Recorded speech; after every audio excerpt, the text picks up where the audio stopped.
হুমকির মুখে যুক্তরাষ্ট্রের সঙ্গে বৈঠক নয়, সাফ জানালো ইরান। হরমুজে অবরোধ থাকবেই বললেন ট্রাম্প।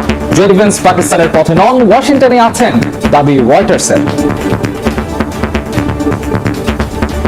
মার্কিন প্রেসিডেন্টের হুমকি উপেক্ষা করে প্রণালী পার হচ্ছে ইরানের পতাকাবাহী জাহাজ। খুলে দেওয়া হলো তেহরানের প্রধান দুটি বিমানবন্দর।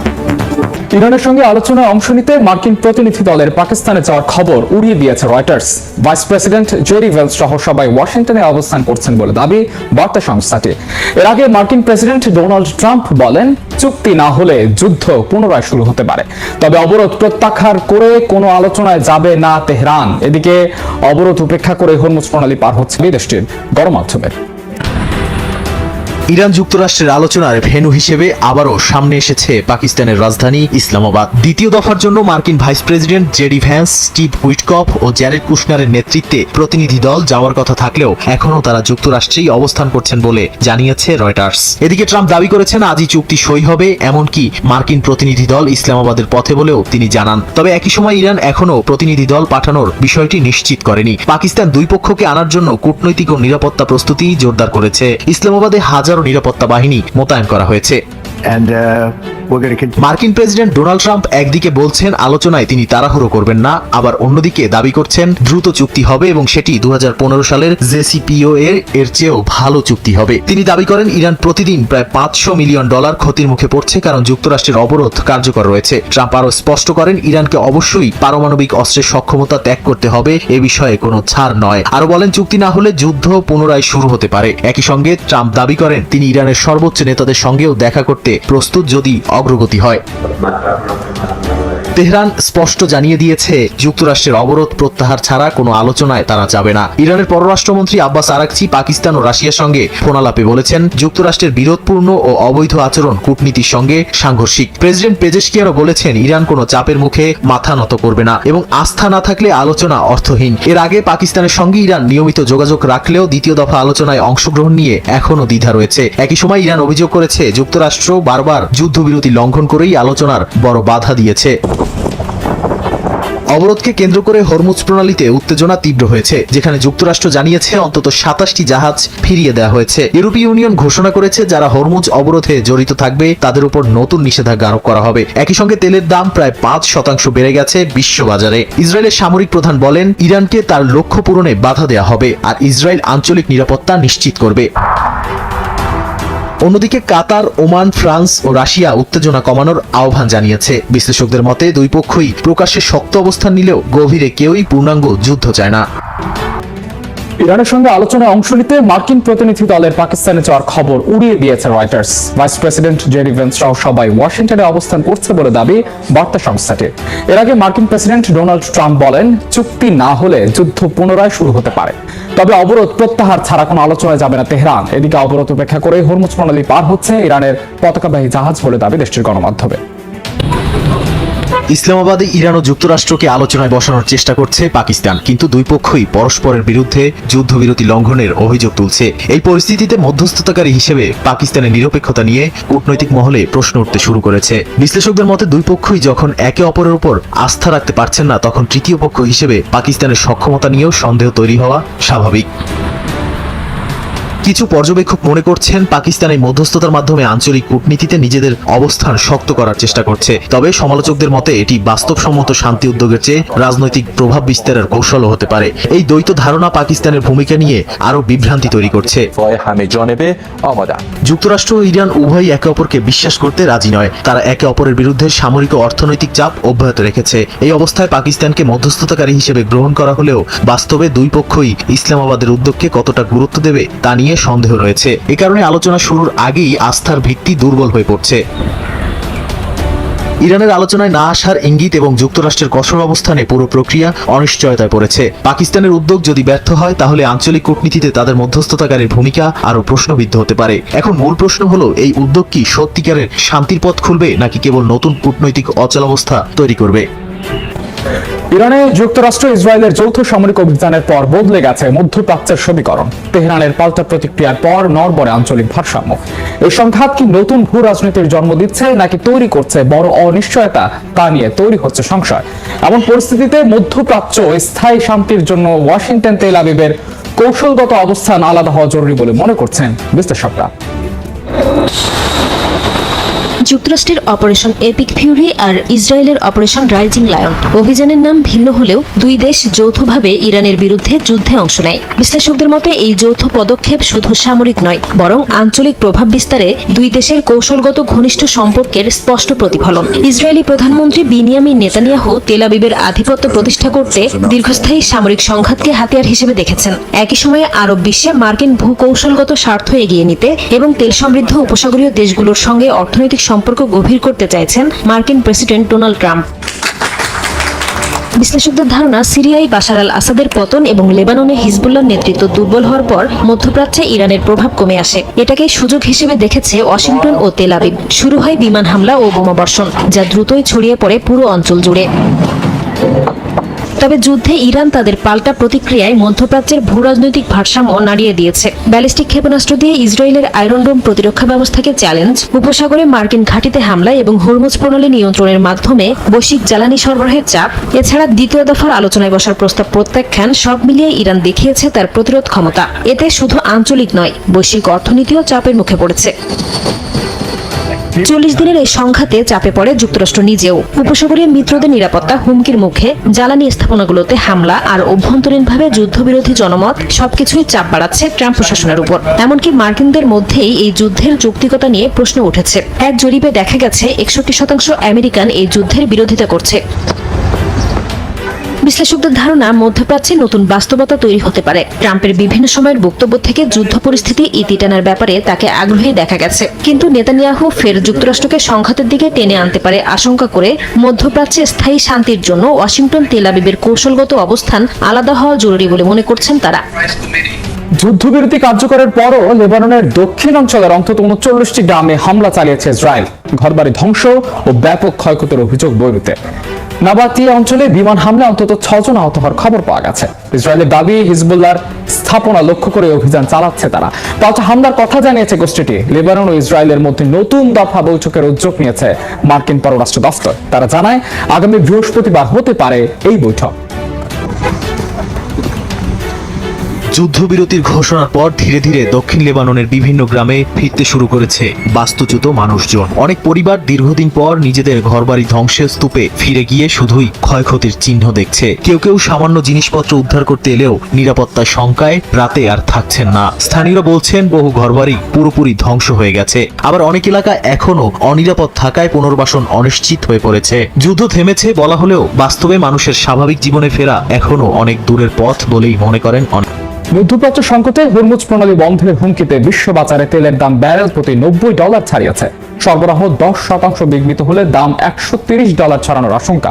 ফলে যুক্তরাষ্ট্র, ইউরোপ সহ ভারত ও বাংলাদেশেও জ্বালানি তেলের দাম বেড়েছে, যা বৈশ্বিক অর্থনীতিতে বড় ঝুঁকি তৈরি করছে। মধ্যপ্রাচ্যে সাম্প্রতিক উত্তেজনা তেলের বাজারকে এমন এক অনিশ্চয়তার দিকে ঠেলে দিয়েছে যা গত এক দশকেও দেখা যায়নি। ইরান জানিয়েছে তাদের ওপর কোনো বড় ধরনের সামরিক চাপ তৈরি করা হলে তারা কৌশলগতভাবে গুরুত্বপূর্ণ এই জলপথটি বন্ধ করে দিতে পারে। গোল্ডম্যান স্যাক্সের রিপোর্ট অনুযায়ী যুদ্ধের আশঙ্কায় গত এক সপ্তাহে বিশ্ববাজারে অপরিশোধিত তেলের দাম ব্যারেল প্রতি $82 থেকে লাফিয়ে $90 ছাড়িয়েছে। বিশেষজ্ঞরা বলছেন যদি হরমুজ দিয়ে সরবরাহ মাত্র 10% বিঘ্নিত হয় তবে তেলের দাম হবে $130 উপরে। তেলের এই ঊর্ধ্বগতিতে ইতোমধ্যেই বিভিন্ন দেশ তাদের অভ্যন্তরীণ বাজারে দাম বাড়াতে বাধ্য হয়েছে। যুক্তরাষ্ট্র ও ইউরোপে গত 3 মাসে গ্যালন প্রতি পেট্রোলের দাম প্রায় 10 থেকে 15% বেড়েছে। ইউরোপের দেশগুলোতে পরিবহন খরচ বাড়ায় মুদ্রাস্ফীতি নতুন করে মাথাচাড়া দিচ্ছে। ভারত তার তেলের সিংহভাগ আমদানি করে মধ্যপ্রাচ্য থেকে। অস্থিরতার কারণে দেশটিতে জ্বালানি তেলের দাম ইতোমধ্যেই বাড়ানো হয়েছে। এদিকে আমদানিকৃত তেলের খরচ বেড়ে যাওয়ায় এবং আন্তর্জাতিক বাজারের সাথে সমন্বয় করতে জ্বালানি তেলের দাম বাড়িয়েছে বাংলাদেশ সরকার। শ্রীলঙ্কা, পাকিস্তান, দক্ষিণ কোরিয়া ও জাপানের মতো দেশও জ্বালানি তেলের দাম বাড়িয়েছে। সৌদি আরবের ইস্ট ওয়েস্ট পাইপলাইন থাকলেও তার ক্ষমতা খুব বেশি নয়। এছাড়া লোহিত সাগর অস্থিরতার কারণে এডেন উপসাগর দিয়ে জাহাজ চলাচলও ঝুঁকিপূর্ণ হয়ে পড়েছে। ফলে হরমুজ প্রণালীর কোনো বাস্তবসম্মত বিকল্প এই মুহূর্তে নেই বলে মনে করছেন বিশ্লেষকরা। ইরান যুদ্ধের জেরে এশিয়ায় নিজ বলয় হারাচ্ছে যুক্তরাষ্ট্র।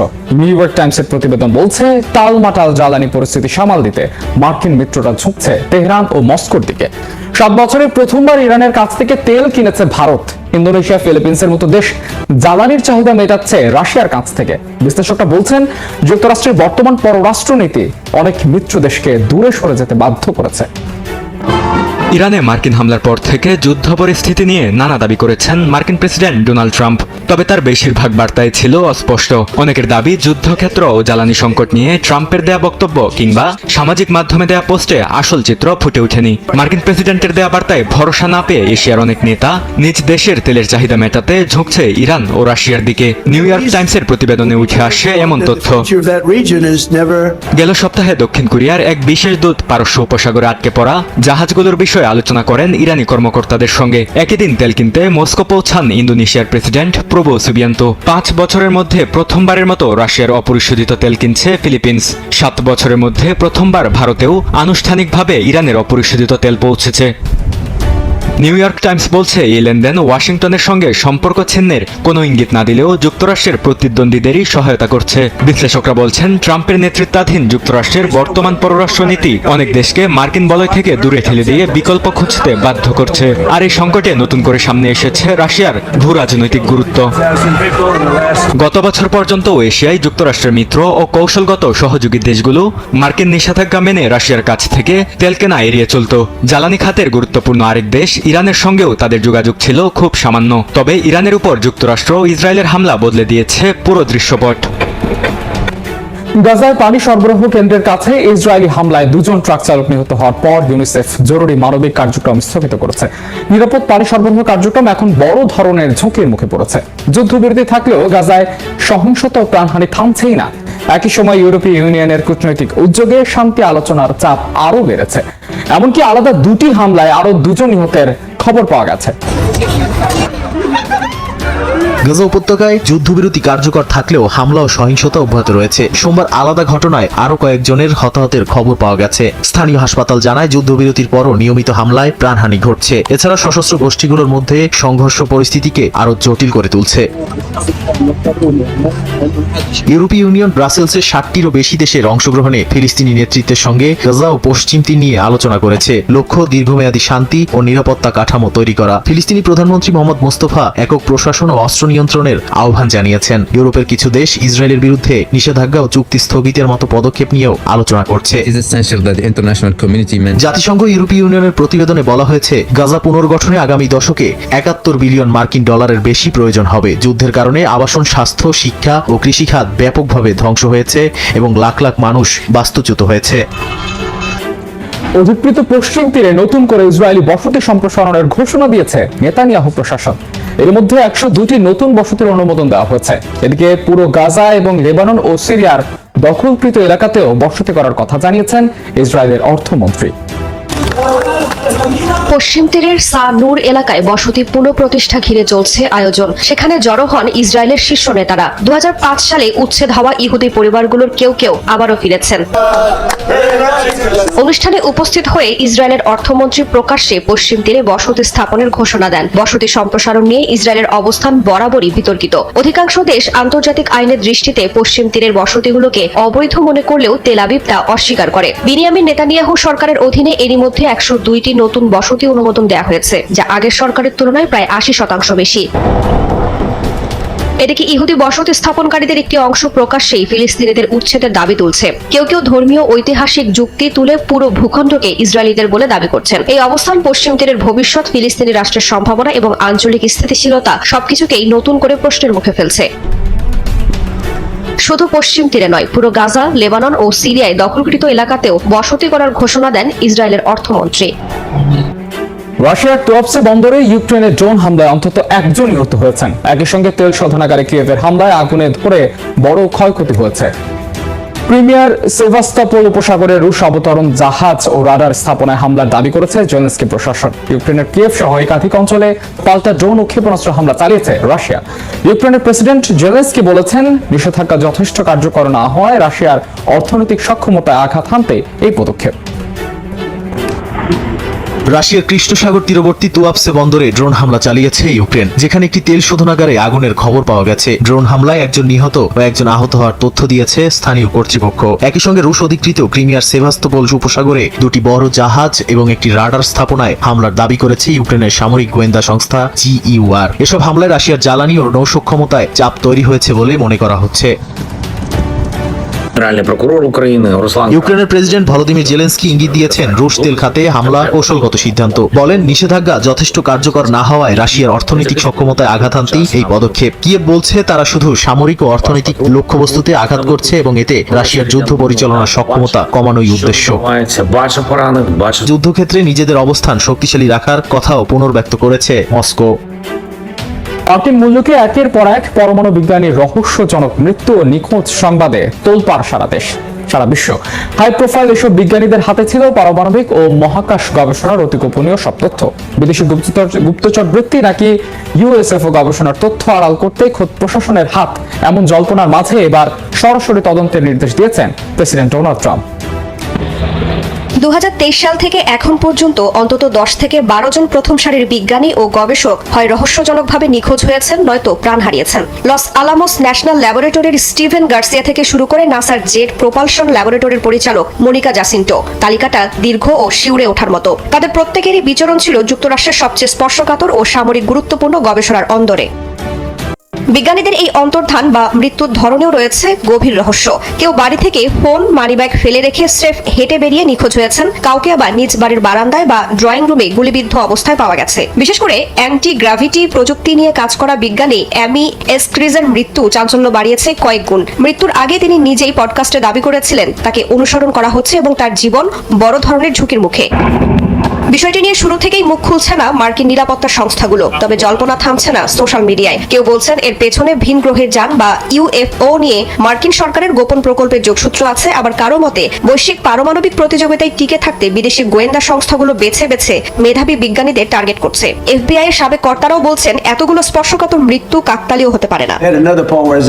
অবশেষে চাপের মুখে নড়ে চড়ে বসেছে ট্রাম্প প্রশাসন। সাংবাদিকদের ট্রাম্প স্পষ্ট জানিয়েছেন বিষয়টি নিয়ে তিনি উচ্চ পর্যায়ের বৈঠক করেছেন এবং 1.5 সপ্তাহের মধ্যেই সত্য সামনে আসার প্রত্যাশা করছেন। আগামী কয়েকদিনেই জানা যাবে এই মেধাবী বিজ্ঞানীদের হারিয়ে যাওয়ার পেছনে পর্দার আড়ালে আসলে কারা কলকাঠি নাড়ছে।